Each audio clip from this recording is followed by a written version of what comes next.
Welcome to another video with Chaos Corvettes in Conversation. I don't intend to do daily videos, but even though I did a video yesterday, today is also a special day for several reasons. First, let's go with the cube day. I call it a cube day because it's a cube. Why is it a cube? Well, today is March 27th. There are 3 cube days a year: January, February, March.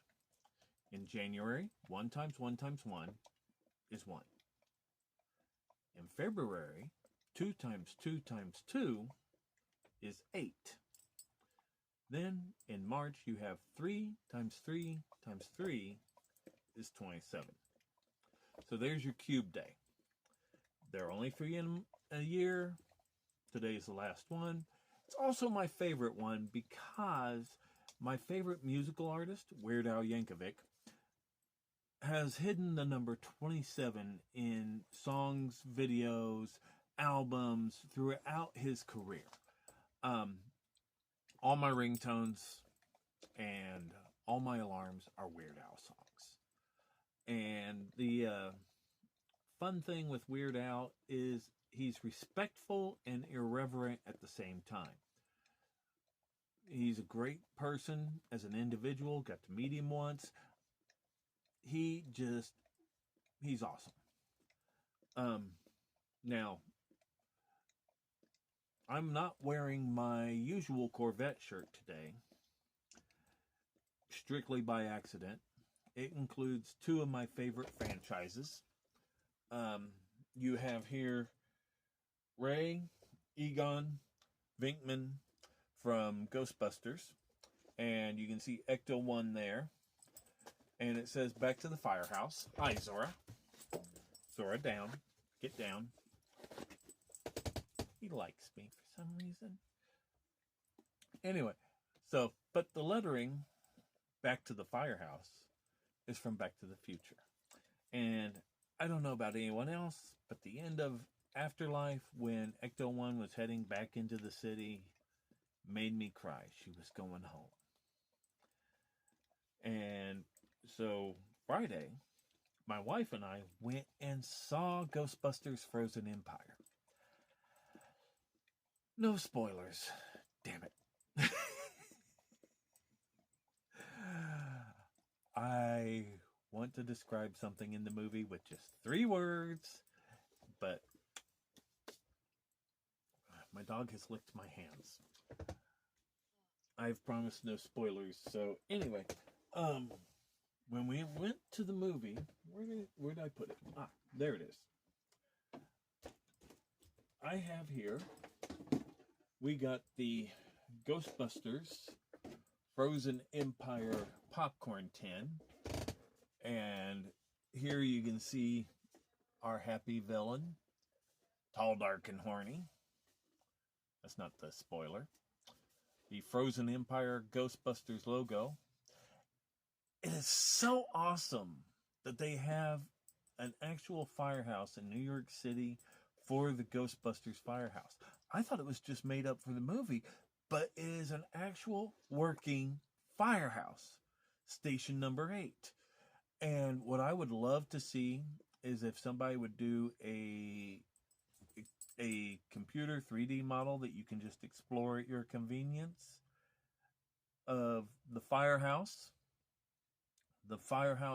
from Ghostbusters 1, the original movie, the same firehouse from Ghostbusters 2, and the firehouse from Ghostbusters Afterlife, which is actually 2 different time zones.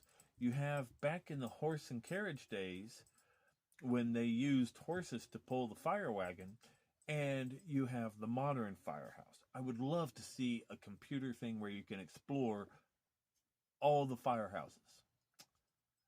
I don't know if they'd let you do it with the actual hook and ladder firehouse today, but it would be awesome. Anyway, then around here you have, of course, Ecto-1. You've got to have Ecto-1. Now, since we saw it Friday, we got a couple extras. I don't have the cups with me because they're in the dishwasher still. We don't use a lot of dishes if we can help it. But the cups come with toppers, and we didn't want to get all 4 cups because that gets expensive. But we got the No Ghosts logo, and featured more prominently in Afterlife, although it's also in Frozen Empire. We got the RC Ghost Trap. So, but because we went there on opening day, we got the 12:45 matinee, which wasn't very crowded, and I'm not a big fan of big crowds, so I'm glad we went there. Then, I'm going to put these back in here. We also got a trap. It's a trap! But anyway, Ghostbusters Ghost Trap. This knob moves, and over here, this knob moves. I'm not quite sure what this is. Side MMPN, side MMPN. Might be scientific, might be gobbledygook. I don't know. Danger, high voltage, 1 kilovolt, electric shock hazard. Remove power before repair or adjustment. Same sign here. A lot of stuff that is just immobile. But this is supposed to be a popcorn container. And there's a little lever right here. Now, when I push this lever, I want you to check right here and right here. Because it lights up. You can see the red light, and you can see this light. And what I think would be awesome is to put a platform in here and key it to the release lever. And when that pops open, Ecto 1 pops up. And I've also thought, just put some really bright white lights in here so that you have that light splash. But this is awesome, as is. I'm very happy with it. Anyway, I'm an idea guy. I can't figure out how to do all that. And at some point, I'm going to have to replace these batteries. And I don't want to tear it apart to get to the wiring. I don't know. It might be able to be taken apart. I do not know. It's also got wheels, so you can put it on the ground thing to attach the control line to. So there's the ghost trap. Now, also, as you can see, this says Back to the Firehouse. My other favorite movie franchise is a trilogy, Back to the Future. This is just a 3-car set. It's my larger 3-car set. I have Nano Hollywood's 3-car set. But here we have the original DeLorean, the Mr. Fusion DeLorean, and the Back to the Future Part 3 DeLorean. So, we have all 3 DeLoreans, and I really would like to get a flying DeLorean at some point. But I'll open that another time. And yes, I intend to open it. But today, I know what's in this package. This package came from Robert Quast out of St. Charles, Illinois. And instead of a box knife, today, scissors.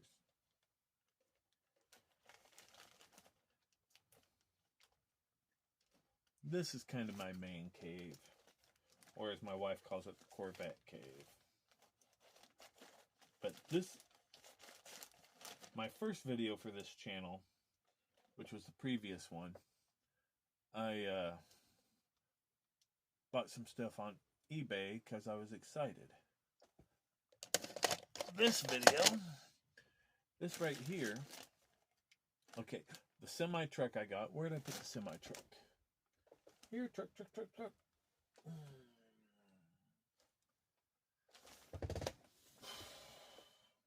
I put it out of the way.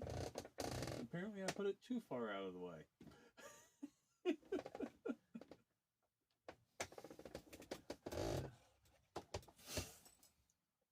Anyway, it's a C5 semi-truck.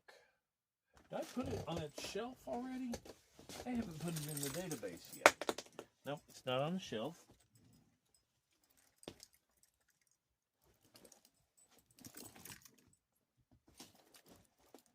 And no biggie, it's around here somewhere. If you really want to see it, you can go to my previous video. Did I put it in here? No. Okay. So, this is another thing from my, this isn't even from my original Corvette-focused Hot Wheels collection, or Corvette collection. This is actually from before I made my cars isolated to Corvettes and Specials. I did have one of these, and since I started my collection, I like to call it sometimes my collection Mark II, I have often wanted to get one because I have other variations that are different cars from later years, but this one to me is one of the most awesome ones because it is a throwback to Corvette history as well. And this is the Dale McEwen Mongoose funny car. All right. This is from the 1970s. Again, on eBay. Let's look at it. I am not seeing a lot of wear and tear on it. It opens up.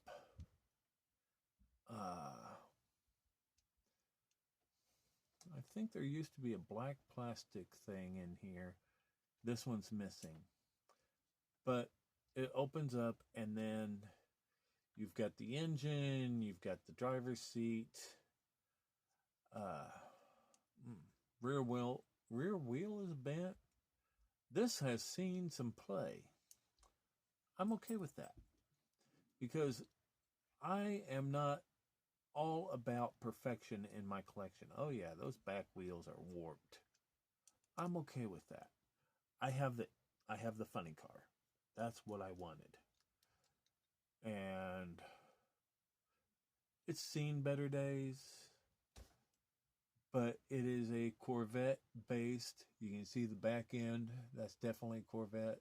The lines are a C3 Corvette. C3s ran from 1968 to 1982. And you've got the Mongoose there on the front of it. So that's part of why I did this today.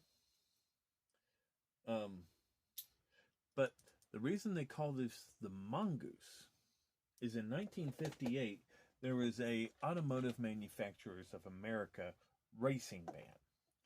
And all the big American automotive makers signed it. Now, we're going to focus on GM and Ford here for a moment because the, I wanted to show you a Corvette reference. Weird Al's Lame Claim to Fame music video is the only Corvette reference I have seen in all his music videos. And I have this muted. I don't want a copyright claim on my second video. But if we go just a little bit, talking about I know a guy, and here we are. Right here is a 1957 Corvette, also known as a C1. And you can tell it's 1957 because it has single headlights, and it has a side cove, a contrasting color side cove, which you can see right here. I may have this car in my collection. Second.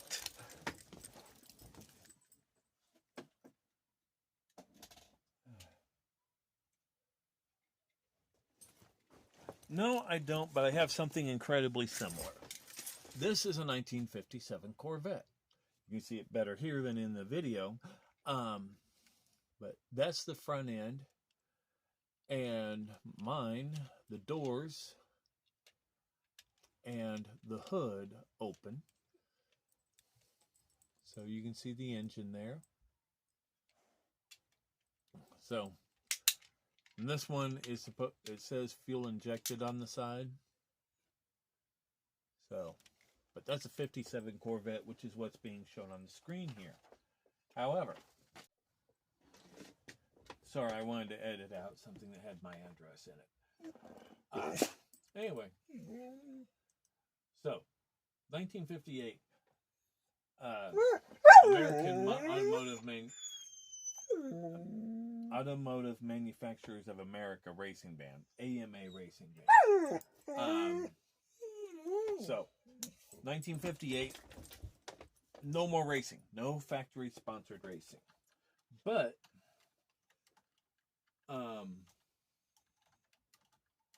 in 1962, Ford came out with the Shelby Cobra. And this was a clear violation of the racing ban. See if I can get that picture full screen. But it was often referred to, this says it's CAX 2000. It was often referred to as the one payment coffin because it was overpowered for its size, and frequently the person who bought the car would go out, they'd get on the gas and get in a fatal accident. One payment and done. But it was a clear violation of the AMA racing ban. Now, because of this, Zora Arkastuntov, I really should get better prepared, responded in only the way a automotive engineer can. He said, "You want to violate the racing ban? We'll meet you on the track." I don't think I have any in here. No. But he started in the first things I read referring to it, which was this book here.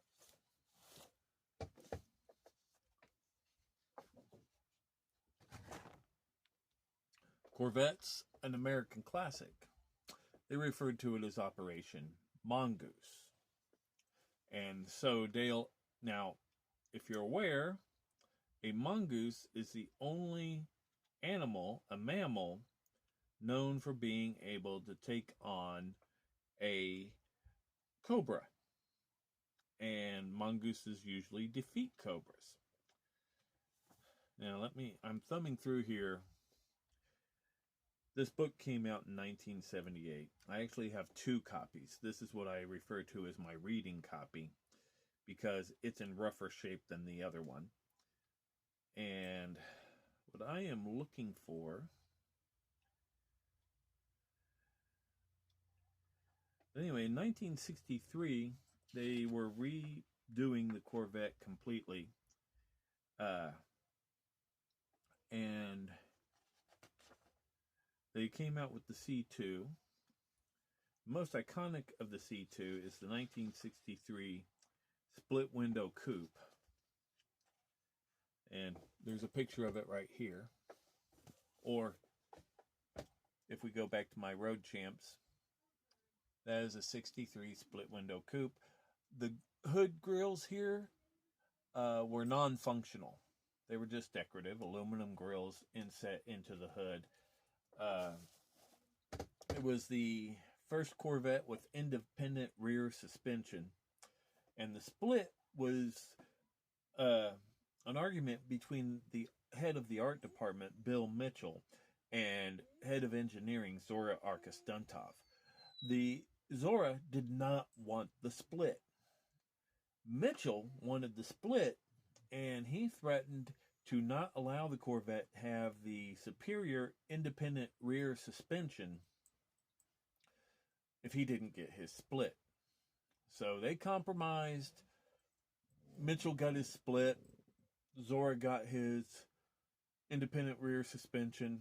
And the story goes that Bill Mitchell got in the 63 Corvette, sat there, looked in the rearview mirror, and goes, "That was a bad idea."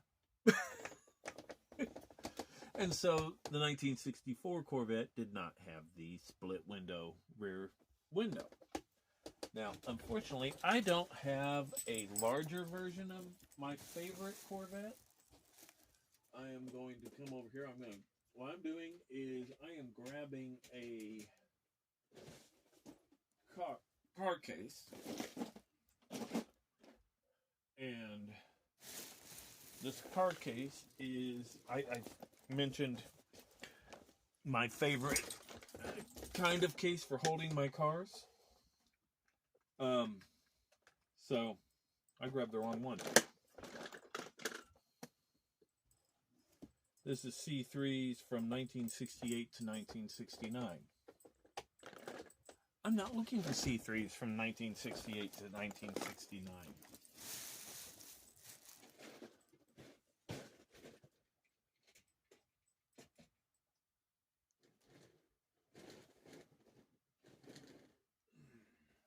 Here we go. C2, 1963 to 1963.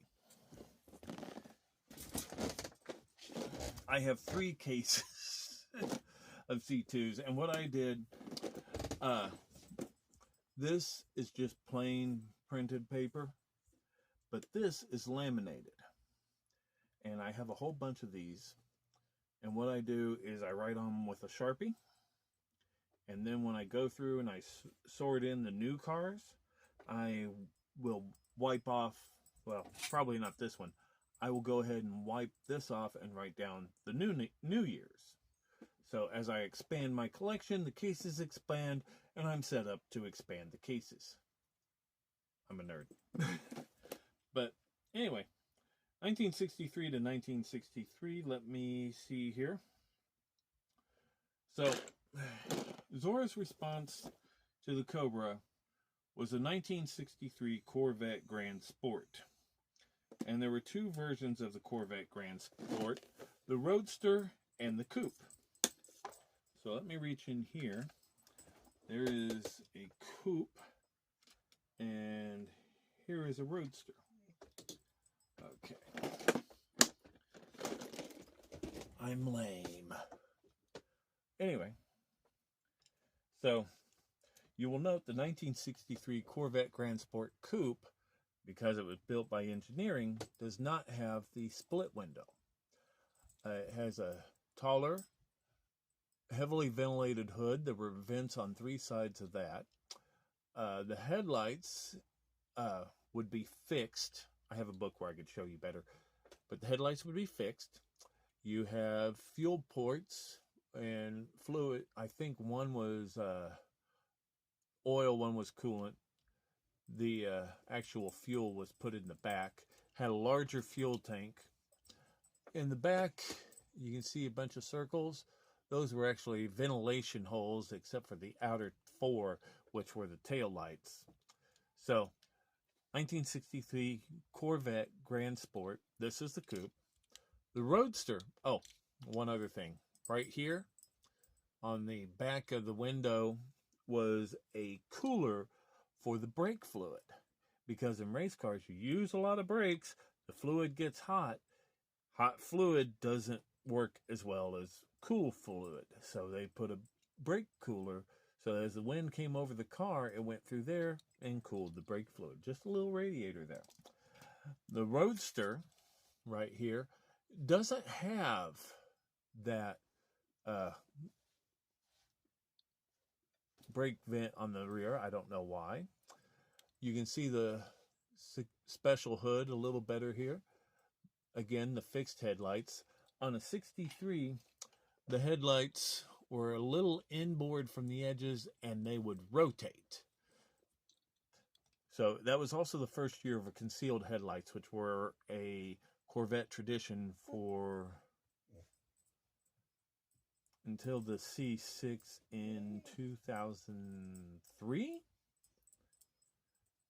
Did the C6 come out in 2003? Doesn't matter. C6 got rid of the hidden headlights. But on the Grand Sport, the headlights were moved out to the edge and fixed. Here, I can just grab this book and show you. There's a Grand Sport. And again, you can see the taller hood with the vents. There's the headlights I was just talking about. This is an actual Grand Sport.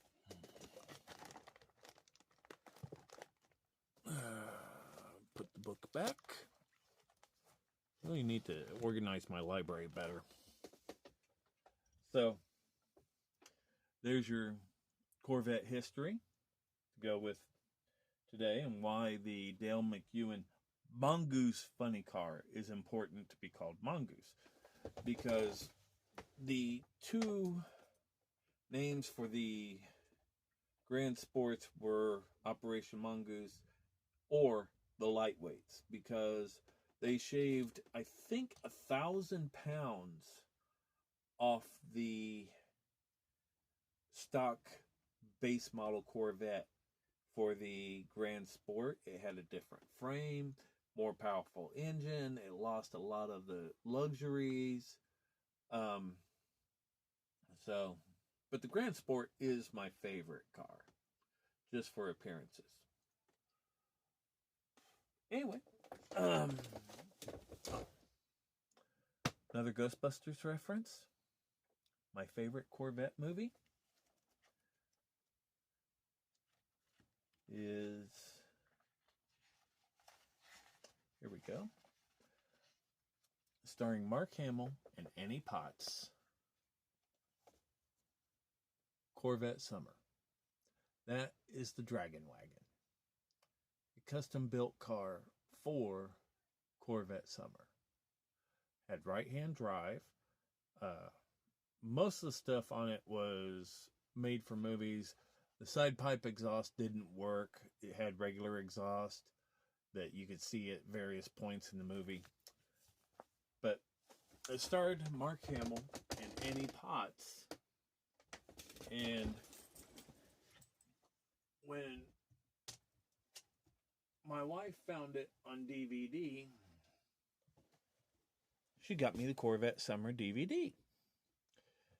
And here's the back of the case.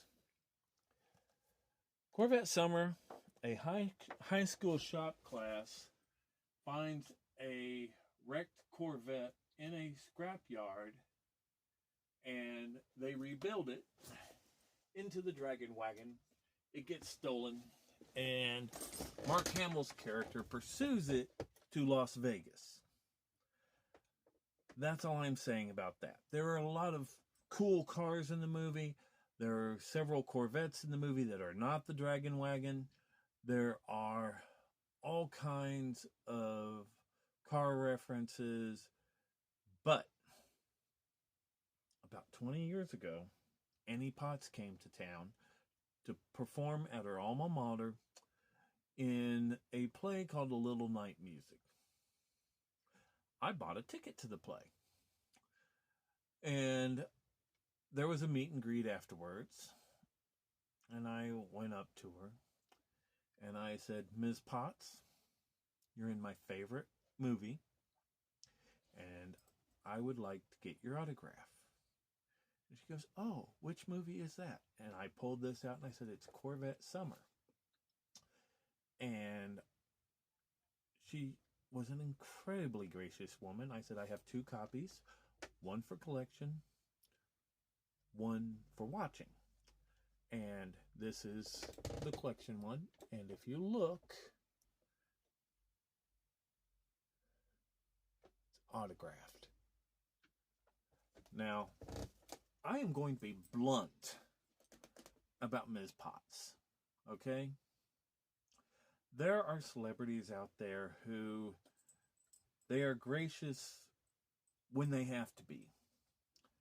They are rude to their fans. They are nasty. They are horrible. That is not Annie Potts. Annie Potts that evening made me feel about 8 feet tall.